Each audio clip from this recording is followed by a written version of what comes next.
And the simple question is, do you have a disability? Is it a physical one? Maybe you've got restricted mobility. Perhaps you had an amputation or paralysis of some kind. Or perhaps yours is sensory. You've got a visual impairment. You're blind or have very low vision. Or maybe it's just a learning disability like dyslexia or attention deficit hyperactivity disorder, or even those invisible ones like fibromyalgia or chronic fatigue, long COVID. How does your workplace deal with you? Do they believe you, especially if your disability isn't readily obvious or apparent? And have you had to leave a job because it was simply intolerable to work there as a result of your disability?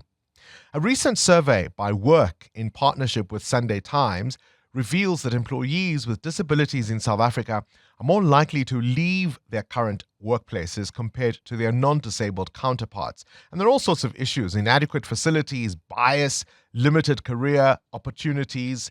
And the survey also notes that there's a higher flight risk score amongst LGBTQ plus employees. And these findings mean we all need to do better to support and include minority employees in the workplace. Alan Downey is the Executive Director of Disability Info in South Africa and joins us this morning. Alan, thank you so much for your time. Firstly, no doubt you would have seen this survey and its results. Probably not much surprises you there.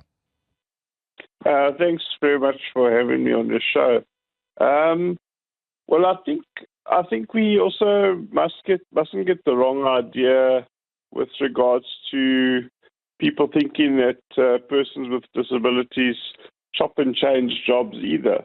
It's important to also note that generally people with disabilities, if they are catered for, are very loyal to the companies that cater for them and make them feel accepted. So I wouldn't want somebody to look at the article and think, well, we need to avoid employing people with disabilities because they tend to chop and change jobs and just go for jobs that pay higher salaries and so on as soon as those jobs happen to come up.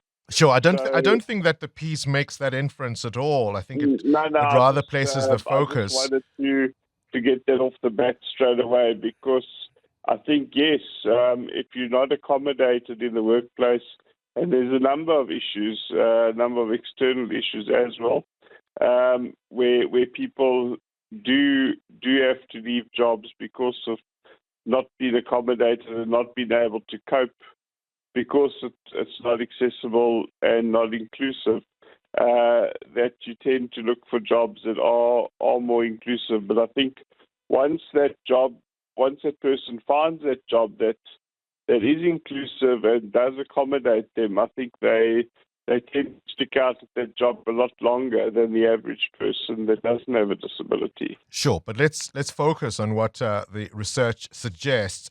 What makes it intolerable for some persons with disabilities to stay in workplaces they may well love, they may well be committed to, but it just becomes too difficult to stay? Just talk through us what some of those experiences might be. Well, if you're talking about, let's start with transport just to get to the job. A lot of public transport is not accessible, which means that people can be paying a lot higher expenses just to get to their job. And as petrol goes up and prices go up and specialized transport goes up, it can become impossible to just afford to get to your job. And so that's something that also needs to be considered. When people don't get growth, the companies don't offer them opportunities to grow in the company, and it becomes a monotonous job where you don't see any future. This can be very frustrating. Is that because of bias, Alan, that sometimes there are limited opportunities for people with disabilities? Is that because of workplace bias and discrimination? I think there's a number of aspects along that. It can be bias. It can also be they see that this person can only do limited things. There's not enough awareness about what is possible. And I think it's all about bringing in organizations and companies that specialize in, number one, creating accessible environments, making sure the building's accessible, making sure the workplace is accessible, and actually training the other employers and employees to understand how best to work with people with disabilities. So there's workplace sensitization training and so on, and then ongoing training to upskill people with disabilities to be able to improve themselves in the workplace, I think is very important. Sure. One of the things that the survey deals with is just how, forget employment opportunities and growth opportunities, just in terms of the daily experience of coming in and out of particular buildings that employers provide, that itself can be a challenge. Yes, no, definitely. As I say, unfortunately, not enough pressure is being put on the companies in the to make sure that their built environments are accessible. You have a situation like an emergency where everybody's got to evacuate and the lifts aren't working.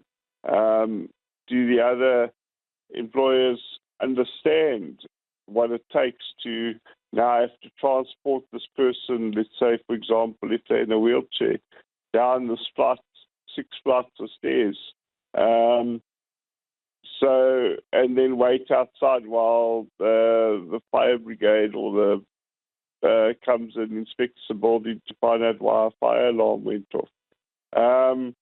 There's all sorts of issues that can happen. But yeah, just getting in and out of buildings can be a huge headache for people when they're not accessible or as accessible as they should be. Maybe if we look at the situation as a glass half full opportunity, are there ways in which we could help companies, employers to be more progressive in terms of their thinking and perhaps even rewarding them when they get it right? Yes, definitely. They definitely need to be rewarded. But I think it's very important that, the rewards are there when somebody with a disability is able to be successful in the workplace. It sends a message that it's possible for anybody to be successful. So, and as I said in the beginning, people with disabilities,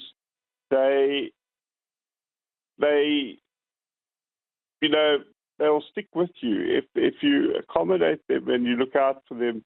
They'll stick with. They're not going to chop and change. So when you get in the organizations and the companies that specialize in training and making sure that everybody understands, it's not just about ticking the boxes and employing people with disabilities. It's about being able to set up their workstations so that they're able to work just as quickly as anybody else, giving them the assistive devices that they need, such as voice-to-text,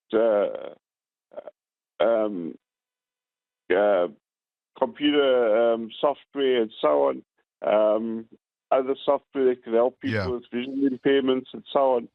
And you actually give them the equipment they need and accommodate them, then they're able to work as well as anybody else in the workplace.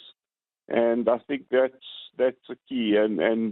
But getting that expert advice in to advise you, because not everybody knows this, what needs to be done There's certain people that are expertise at this. Yeah, I like what you're saying about not making it just a tick box exercise, because, of course, we must also note that despite the government's 2% target, people with disabilities still only make up 1.2% of South Africa's workforce. Alan Downey, the Executive Director of Disability Info South Africa. Current events, developing stories, tough questions. Your voice making a difference. This is Breakfast with Bongani Bingwa.